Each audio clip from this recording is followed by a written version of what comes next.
한 쌍의 부부가 결혼의 전당에 들어서면 종종 평생 사랑할 것을 맹세하며 삶의 끝까지 함께할 것을 약속합니다. 이는 아름다운 약속이죠. 그러나 사우스 캐롤라이나의 한 부부에게는 그들이 정성스럽게 준비한 섬 결혼식이 예상치 못한 전환점을 맞이하게 되었습니다. 개최했던 장소, 손님의 명단, 메뉴와 음악까지 결혼식의 작은 세부사항 하나하나가 정성껏 설계되었었죠. 그들은 2023년 4월 28일 세상에서 가장 행복한 부부가 되기를 기대하고 있었습니다. 그러나 모두가 모르는 사실이 하나 있었습니다. 섬의 다른 한 곳에서 제이미 리 코모로스키라는 소녀가 이 행복한 날을 최악의 악몽으로 바꾸려 하고 있었다는 것입니다. 안녕하세요. 미스터리 수사국에 오신 것을 환영합니다. 이제 오늘의 사건 속으로 들어가 보겠습니다. 이 슬픈 사연은 한 사람의 경솔한 결정이 다른 사람에게 얼마나 치명적인 재앙을 초래할 수 있는지를 보여줍니다. 36세의 아릭 허치스는 세 형제 중 막내입니다. 그의 부모님은 사랑이 넘치고 가정은 화목했으며 아릭도 그 덕분에 밝고 활발한 성격을 지니게 되었습니다.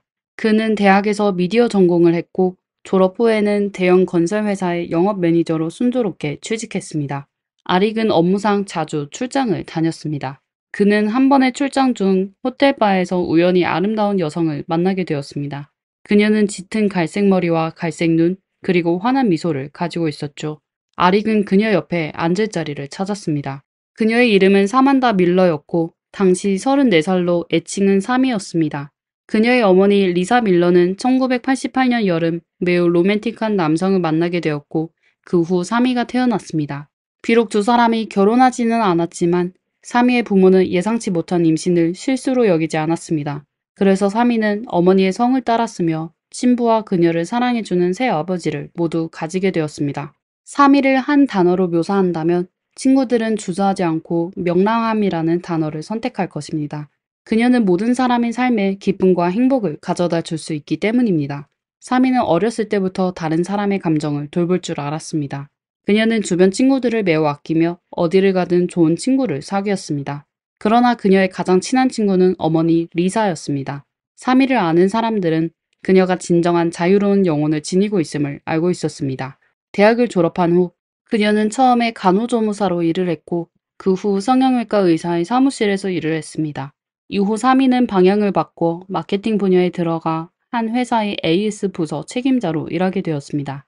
그녀는 유타로 출장을 가던 중 아릭을 우연히 만나게 되었고 그로 인해 두 사람은 인연을 맺게 되었습니다. 호텔에서 그들은 매우 즐거운 대화를 나눴습니다. 아릭은 그녀의 아름다움 뿐만 아니라 지혜와 유머에 감동을 받았습니다.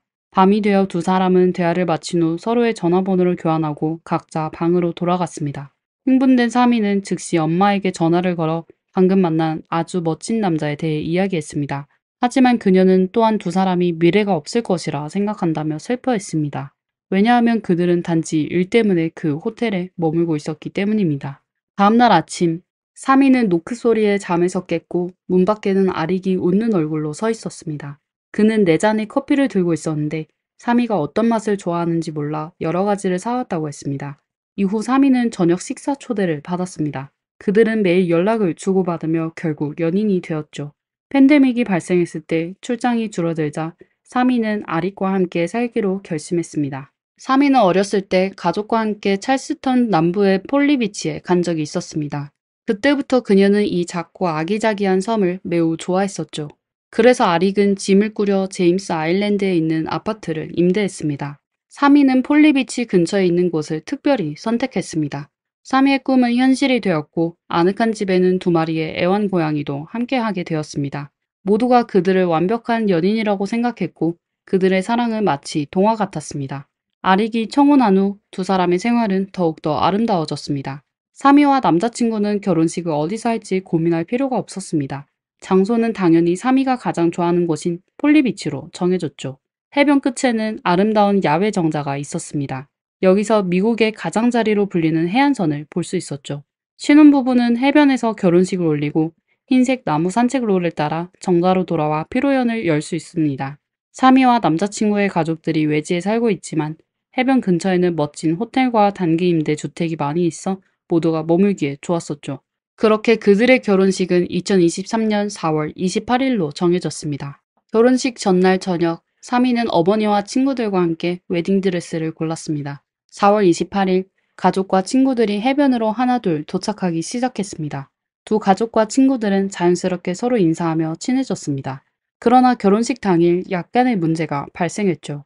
모든 사람들이 비가 행운의 상징이라고 말하지만 결혼식 당일에 비가 오는 곳을 원하지는 않습니다. 더군다나 그들의 결혼식은 야외 해변에서 열리기 때문입니다. 하지만 신부와 신랑은 전혀 긴장하지 않았고 어떤 상황에서도 완벽한 하루가 될 것이라고 알고 있었죠. 그날은 오전과 오후 내내 날씨가 좋았습니다. 사미는 가족들과 함께 맛있는 음식을 즐기며 매우 들뜬 상태였습니다. 결혼식은 오후 5시에 시작될 예정이었고 대략 오후 4시쯤 손님들이 해변에 도착하기 시작했습니다. 친척들은 양쪽에 나란히 서 있었고 날씨도 매우 완벽했습니다. 구름이 조금 많았지만 기온은 적당했습니다. 사미는 전혀 긴장하지 않고 오직 사랑하는 사람과 맺어지는 순간만을 기대하고 있었습니다. 아릭은 나무 아치 아래에서 바다를 바라보며 신부를 기다리고 있었습니다. 사미는 모든 사람의 시선을 받으며 아릭에게 다가가 그의 곁에 섰습니다. 이들 신랑 신부는 눈물을 흘리며 서로에게 서약을 낭독했습니다. 그리고 목사는 그들을 정식적으로 부부로 선언하였습니다. 가족과 친구들은 그들을 위해 환호하기 시작했습니다. 식이 끝난 후 리셉션은 칵테일 파티로 진행되었습니다. 사미와 남편은 첫 춤을 추며 입장했습니다. 이어서 사미는 그녀를 키워준 2명의 남성, 생부와 계부와 함께 춤을 추었습니다. 그 후 사회자는 신부 사미가 그녀의 인생에서 또 다른 중요한 인물인 어머니 리사와 함께 춤을 추고 싶다고 발표했습니다. 비디오 화면은 모든 따뜻한 장면을 기록했습니다. 테이블 위에는 맛있는 멕시코 타코와 풍성한 디저트가 있었죠. 그리고 사미의 언니 맨디가 특별히 그들을 위해 만든 결혼 케이크도 있었습니다. 모든 사람은 웃음과 노래로 가득 찬 완벽한 밤을 보냈습니다. 리셉션이 끝난 후 아릭의 매형이 신혼부부를 몇 마일 떨어진 신혼집으로 데려갔습니다. 신혼부부가 떠날 때 손님들은 양쪽에 서서 불꽃봉을 들고 작은 길을 만들어 주었습니다. 아릭과 그의 아내는 군중 사이를 지나 작은 차에 탑승했습니다. 그 차는 해변 마을에서 흔히 볼 수 있는 골프카트였습니다. 차 뒷부분에는 Just Married라는 작은 표지판이 걸려 있었습니다. 아릭의 매형은 17살의 자녀와 함께 차의 앞좌석에 앉았습니다. 아릭 부부는 뒷좌석에 앉아 친척들에게 손을 흔들며 작별 인사를 했습니다. 주차장을 떠날 때 사미는 남편에게 이 밤이 영원히 끝나지 않기를 바래 라고 말했습니다. 이것이 아릭의 기억 속에 남아있는 아내의 마지막 말이었습니다. 결혼식 장소에서 몇 마일 떨어지지 않은 곳에 센터 스트리트라는 도로가 있습니다. 이 도로는 폴리비치의 주요 도로로 상점, 레스토랑, 해변, 바, 루프탑 클럽을 연결해 섬의 활기찬 야경을 제공합니다. 주변 도시에서 온 젊은이들도 이곳으로 와서 휴식을 취하곤 합니다. 그 중에는 25세의 제이미도 포함되어 있습니다. 그녀는 1997년에 태어나 뉴저지의 고급 주택 지역에서 형제 자매들과 함께 자랐습니다. 제이미는 아버지와의 관계가 특히 좋았고 일부 사람들은 그녀가 너무 많이 사랑받았다고 말하기도 했습니다. 하지만 제이미를 아는 사람들은 그녀가 매우 착한 마음을 가지고 있다고 말합니다. 그녀는 파티를 사랑하는 소녀로 사교 활동을 활발히 했었죠. 그러면서도 대학 시절 내내 4.0 GPA를 유지하며 학점 표창을 받기도 했습니다. 대학을 졸업한 제이미는 호텔 경영학위를 취득했고 한 물류회사에서 고객관리자로 성공적으로 일을 했습니다. 그녀는 동시에 자신의 연인 에반 테트로를 만나게 되었습니다. 그러나 2023년 4월 제이미는 고액 연봉의 일을 그만두고 섬에 있는 타코보이라는 레스토랑에서 일하기로 했습니다. 이 레스토랑은 센터 스트리트 근처에 위치해 있습니다. 사미 부부와 마찬가지로 제이미와 남자친구도 섬에서의 생활을 즐기고 있었습니다. 4월 28일 제이미는 한 멕시코 레스토랑으로 식사를 하러 갔습니다. 레스토랑은 다소 외진 곳에 위치해 있었지만 시설이 매우 잘 갖추어져 있다고 알려져 있었습니다. 이 레스토랑은 매주 파티를 열었고 파티는 매우 열광적이었으며 무료 테킬라와 마가리타를 제공했습니다.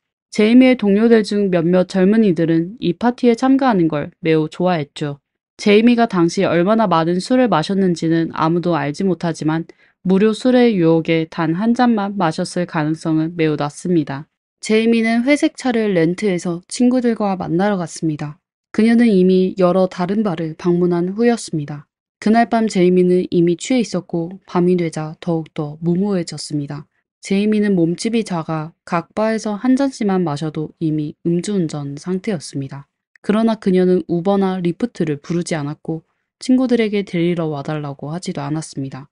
대신 그녀는 직접 운전해서 집으로 돌아가기로 결정했습니다. 제이미의 집은 섬의 반대편에 있었고 그녀는 단지 좌회전을 해서 폴리로드에 들어간 후 제임스 아일랜드까지 직진하기만 하면 됐습니다. 그러나 약 오후 10시경 제이미는 주차장을 빠져나와 실수로 오른쪽으로 애슐리 애비뉴에 들어섰습니다. 보통 미국의 거리에서 방향을 잘못 틀었다면 작은 골목길을 통해 다시 올바른 방향을 찾거나 유턴이 허용된 곳에서 되돌아가면 됩니다.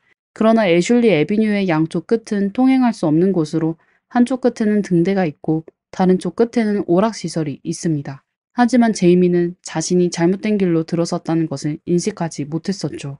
우연히도 그때 사미 부부도 같은 방향으로 가고 있었고 그들의 목적지는 두 사람의 신혼집이었습니다. 제이미가 이전에 폴리비치에서 여러 번 왕복한 경험이 있었다면 자신이 길을 잘못 들었다는 것을 알아챘을지도 모릅니다.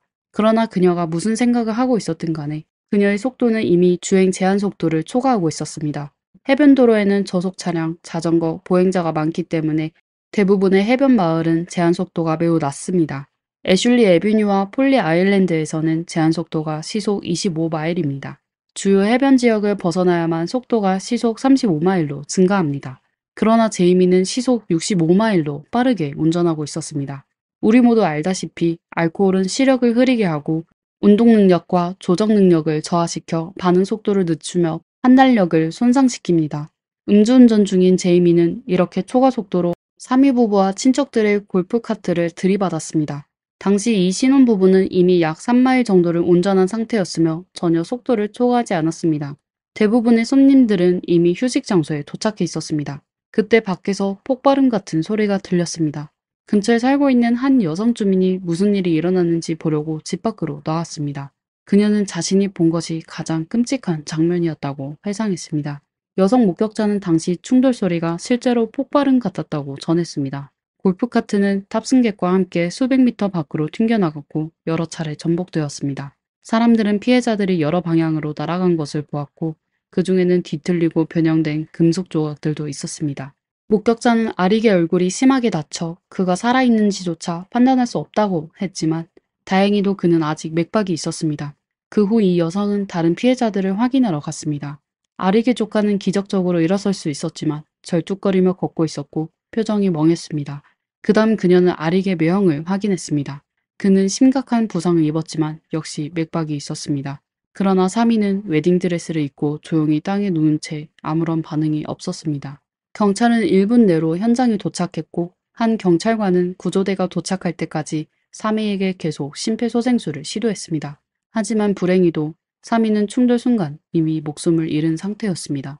인근에 살고 있는 가족들도 이 소식을 듣고 모두 혼란에 빠졌습니다. 경찰 사이렌 소리, 성광 등 울음소리와 외침이 사건 현장을 가득 채웠습니다. 사미의 어머니와 언니는 휴식처의 발코니에 도착했을 때 밝은 불빛을 보았었습니다.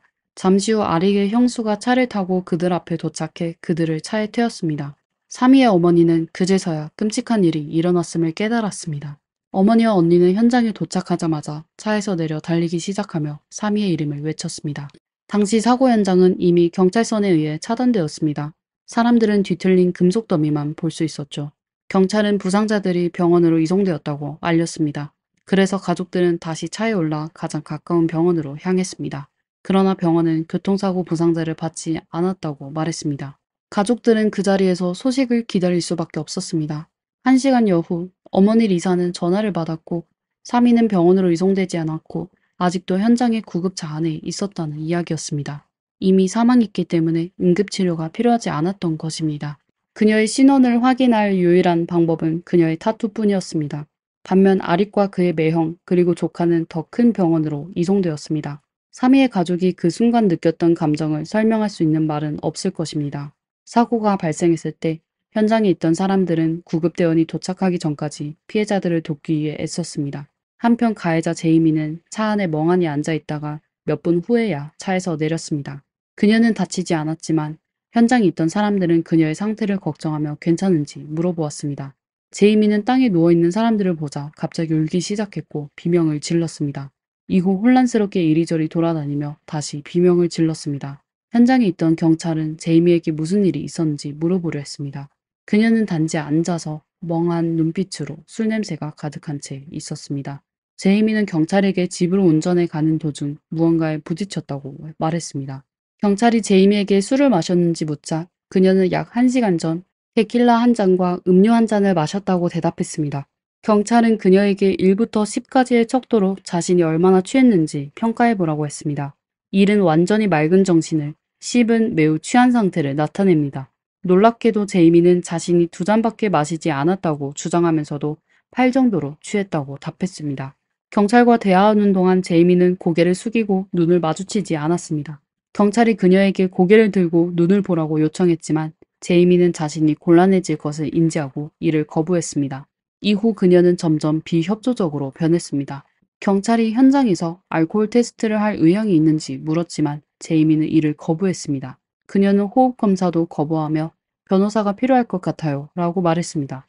경찰이 제이미에게 일어나라고 했을 때 그녀는 거의 넘어질 뻔했지만 경찰이 제때 그녀를 붙잡아 주었습니다.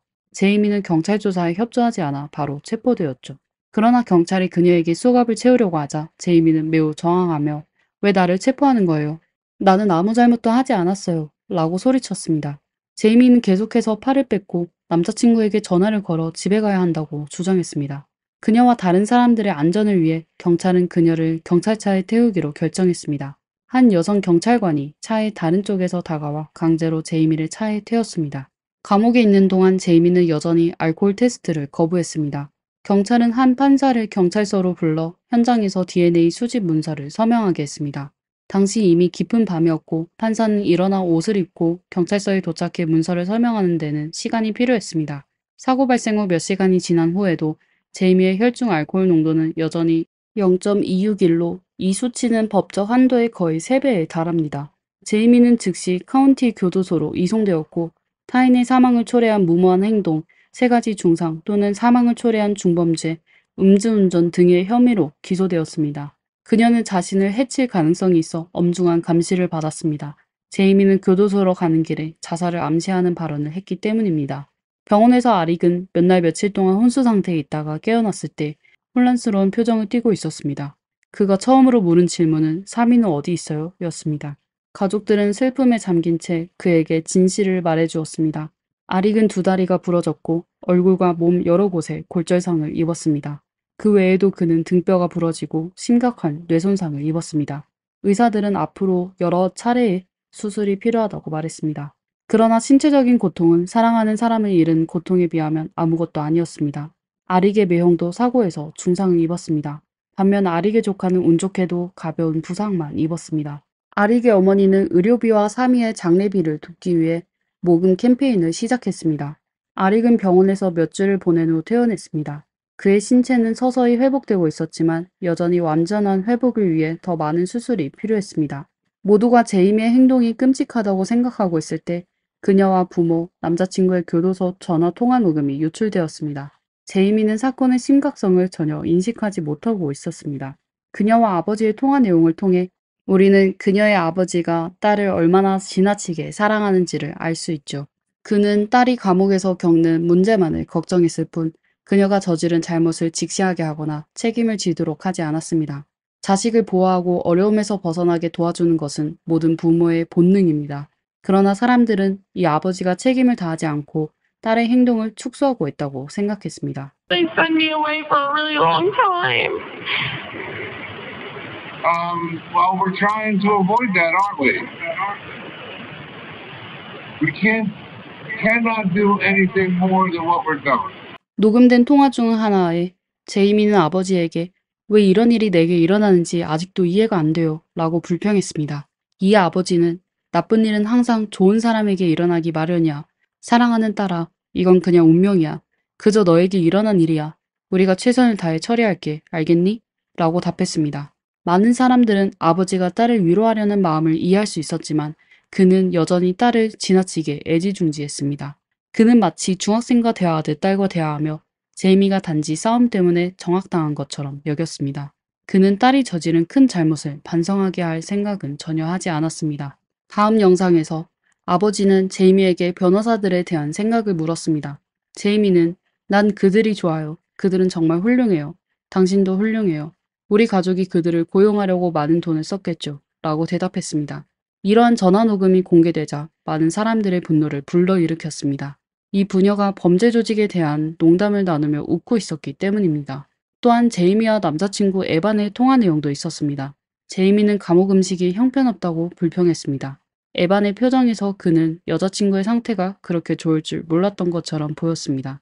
이러한 통화 기록은 많은 사람들의 불만을 초래했습니다. 그리고 대중 사이에서 더 큰 논란을 일으킨 것은 제이미가 찰스턴의 경찰서장이 직접 그녀를 방문했다고 언급한 부분이었습니다. 제이미는 경찰서장이 그녀를 도와주겠다고 약속했다고 말했습니다. 팬데믹 이후로 죄수들은 가족과의 대면 접촉이 허용되지 않았습니다. 그러나 이 경찰서장은 제이미의 부모가 그녀를 직접 방문하도록 조치했습니다.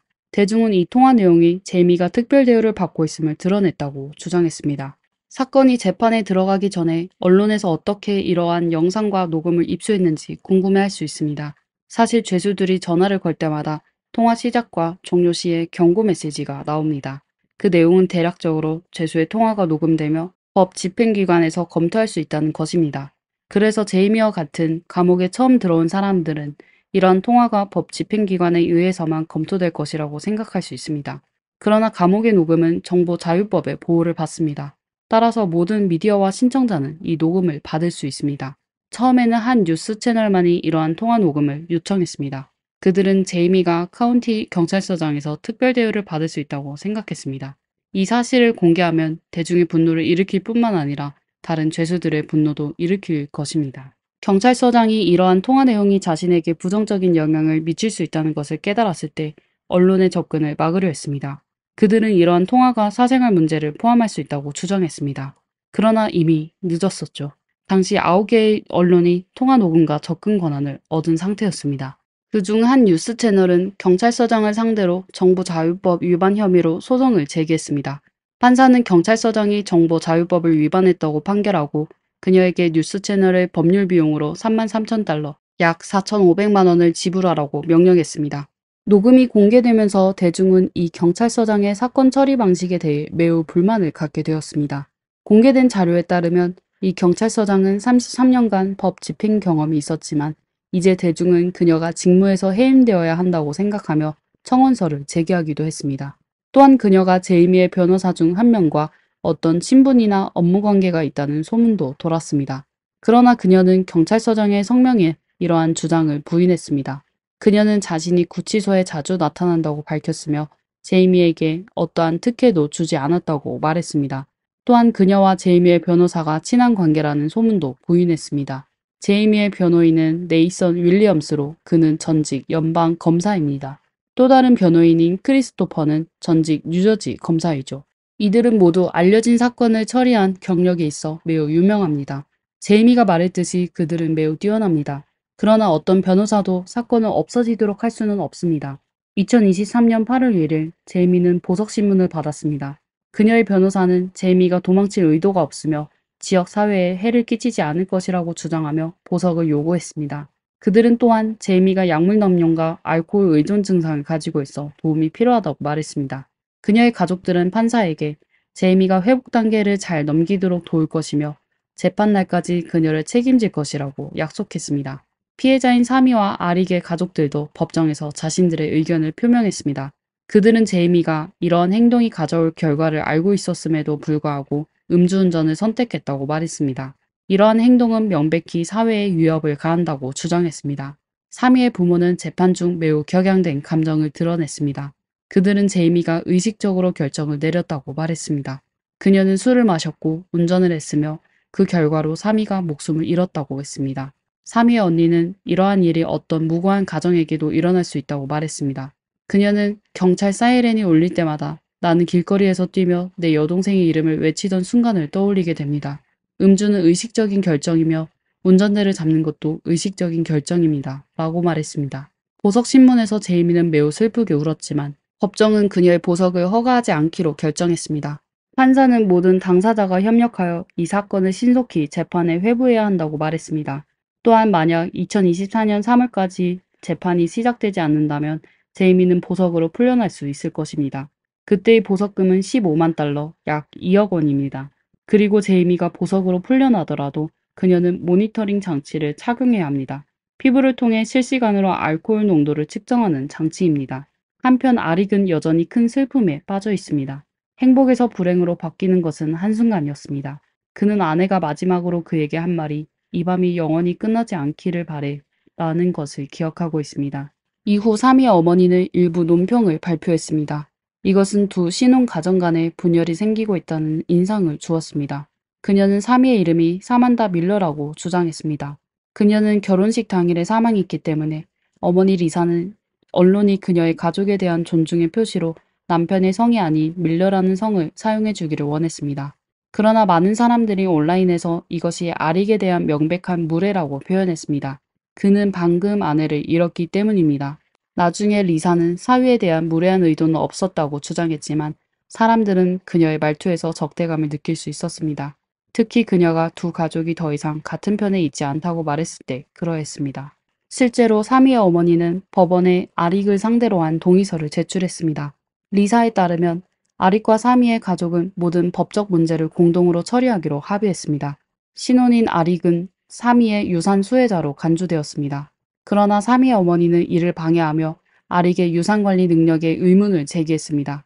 그녀는 아릭을 대신할 법원 지정 관리인을 요구했습니다. 아릭의 변호사는 아릭과 그의 아내가 합법적으로 결혼했으며 아릭이 그의 아내를 합법적으로 대표한다고 성명을 발표했습니다.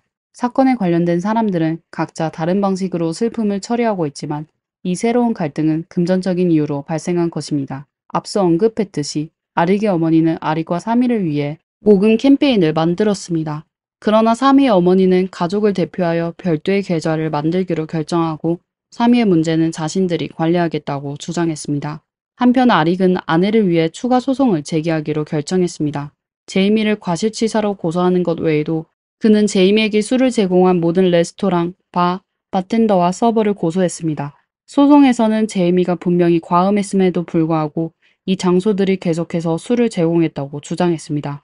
또한 이 기업들과 직원들은 이미 취한 사람에게 술을 제공하지 않을 책임이 있습니다. 이 소송은 제이미의 최신 고용주인 타코보이도 대상으로 하고 있습니다. 아릭은 그들이 제이미에게 저녁 활동에 참여하도록 압박을 가했고 이로 인해 과음하게 되었다고 주장했습니다.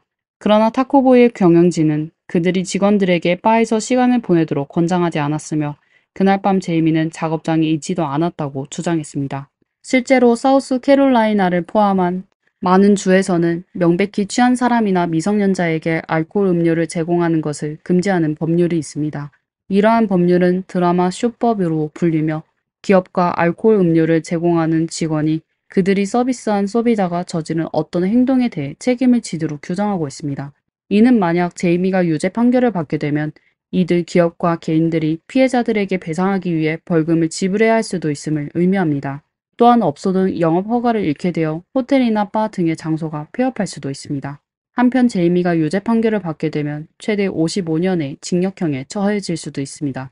이 사건을 주목하는 전문가들은 제이미가 그렇게 오래 복역하지는 않을 것이라고 예상합니다. 그러나 사건의 심각성과 이 사건이 고위급 사건이라는 것을 고려할 때 그녀는 최소한 일부 시간 동안 복역하게 될 것입니다. 제이미는 이전에 경미한 교통위반 외에는 다른 범죄 기록이 없었습니다. 사실 그녀가 술에 취하지 않았더라도 과속운전은 매우 무모한 행동이었습니다. 이 사건이 널리 주목받은 이유는 공개된 전화녹음 때문입니다. 그중 한 장면에서 제이미는 내 인생은 끝났어 라고 말했습니다. 그녀의 말처럼 그녀의 인생이 끝났을지도 모르지만 진정으로 인생이 끝난 사람은 바로 사미입니다. 만약 제이미가 진정으로 이 어려움을 극복하고자 한다면 그녀는 책임을 져야 할 것입니다. 사미 부부야말로 이 사건의 진정한 피해자이며 제이미가 아닙니다. 이 비극이 사람들로 하여금 음주운전이 초래할 수 있는 심각한 파괴를 인식하게 되길 바랍니다.